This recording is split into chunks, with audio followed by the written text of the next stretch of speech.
was James Heslop there, reporting from Brussels. Now, how much do you think you know about genetically modified, or GM crops? They've been in the headlines again recently, and they're certainly causing a lot of controversy. But just what are GM crops? And do we really need to worry about them? Well, to provide some answers to these questions, we've invited Dr. Saul Levy, a lecturer in food technology, along to the studio today. Dr. Levy, good morning. Good morning. So, what exactly are GM crops? Well, the term refers to crops such as wheat or corn that have had genes added, removed or altered in some way in order to improve certain characteristics of the plant. Rate of growth, for example. And what do we stand to gain from GM crops? Well, one of the main aims of the genetic modification of food, including GM crops, is to increase agricultural productivity. And with the world population growing rapidly, this is an aim we should all approve of. Whether, of course, GM food will live up to this promise has yet to be seen. One suspects that the main beneficiaries will be developed countries, particularly agricultural businesses and food manufacturers, as they'll be able to increase profits by producing food more cheaply for consumers in the West. A lot of consumer groups are against GM foods though, and they argue that genetic manipulation of crops is tampering with nature. How would you respond to that? That's undoubtedly true. No one could deny it. But whether that's such a bad thing is open to question. The protesters maintain that altering the genetic composition of an organism is a permanent thing that will be passed down from generation to generation, and that it's difficult to know what the consequences will be in the long term. Defenders of GM crops quite rightly argue that farmers have always had to manipulate wild plants to produce better crops. Otherwise our salads would look like grass and our potatoes would be the size of thumbnails. Can you give us a specific example of the kinds of modifications we're talking about? Well, one thing they're trying to do is to implant genes from insect-killing bacteria into plants. In this way, the plants will have greater resistance against the insect pests that attack them. This will certainly mean that farmers won't need to use so much insecticide, and as a result, chemical spraying should be reduced, which of course will be very beneficial for the environment. And yet, some environmentalists argue that GM crops actually pose a threat to the environment. Why is that? Well, part of the problem is that these modified plants may also kill what I'd call innocent insects, like butterflies, which do no harm to anyone. A further worry is that these modified plant genes will escape from GM crops into the wild and, in so doing, bring about environmental disaster by killing insects indiscriminately. After all, while some insects and bacteria are pests, the vast majority are either totally harmless or beneficial. In fact, there are quite a few that we just couldn't live without. There's also growing concern about how GM foods may affect people's health. Is there good reason to worry, in your opinion? Well, there are worries that GM crops and the foods produced from them could cause an allergic reaction in some people and, in some cases, might even be toxic. I haven't yet heard of any cases where this has actually occurred, so I wouldn't like to say whether it's a real danger or not. Clearly, however, with new crops, just as with new medicines, there should be rigorous testing and trialling before new foodstuffs are put on the market. It should be pointed out, though, that GM crops also have great potential for improving health by improving the nutritional values of some foods. There are already examples of this. Dr. Ingo Petraikas, for example, has genetically modified a variety of rice, golden rice, to have higher levels of vitamin A. It's estimated that in countries where rice is the staple diet, this genetically modified rice could prevent almost 500,000 children a year from going blind due to vitamin A deficiency. Well, that should give the protesters something to think about.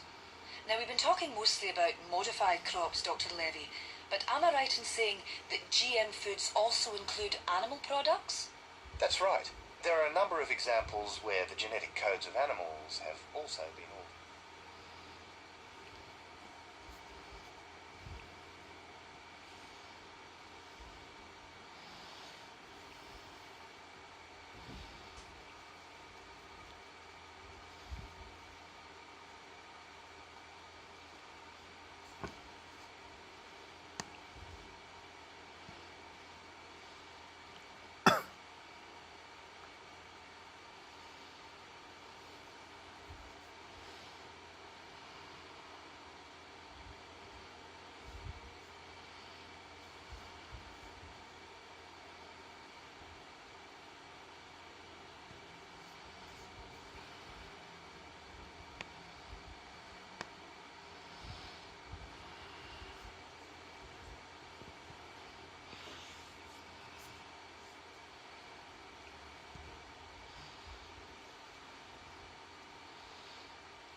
suppose intelligent children are generally the sons and daughters of intelligent parents.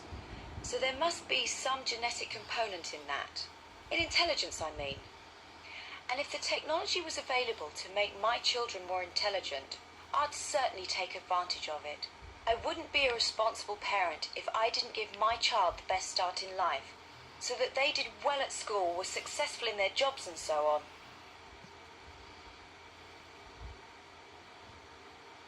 I once heard someone say that some criminal tendencies were genetic and could be eliminated using gene therapy. I don't know if this means changing people's personality or just curing mental or psychological problems, but it could have tremendous advantages both for society and for the individual concerned.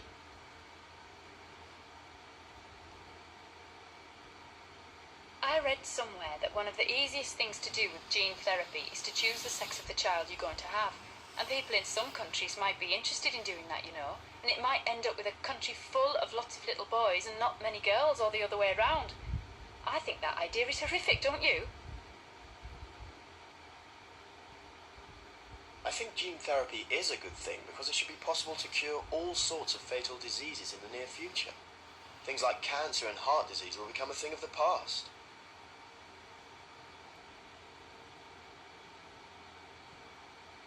It's not difficult to imagine some countries starting a program of genetic improvement for their population.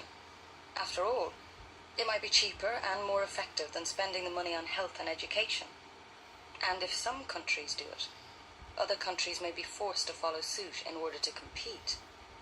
Ultimately, we may end up living in a world where the state literally determines our appearance and personality.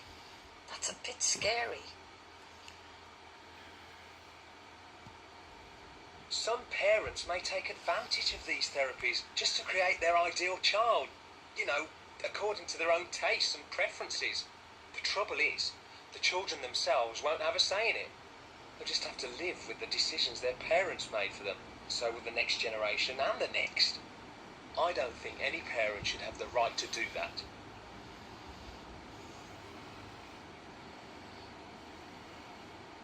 Well, I'm no expert on the subject, but I suppose most of our physical characteristics, our physical attributes, are determined by our genes.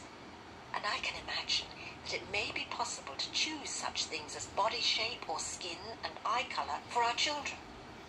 Wouldn't it be wonderful? We'd all have children who looked like film stars.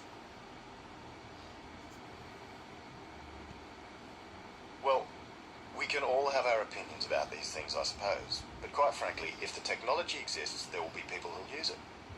In the end, it may be affected by market forces just like everything else, and people who can afford gene therapy for their children will have it.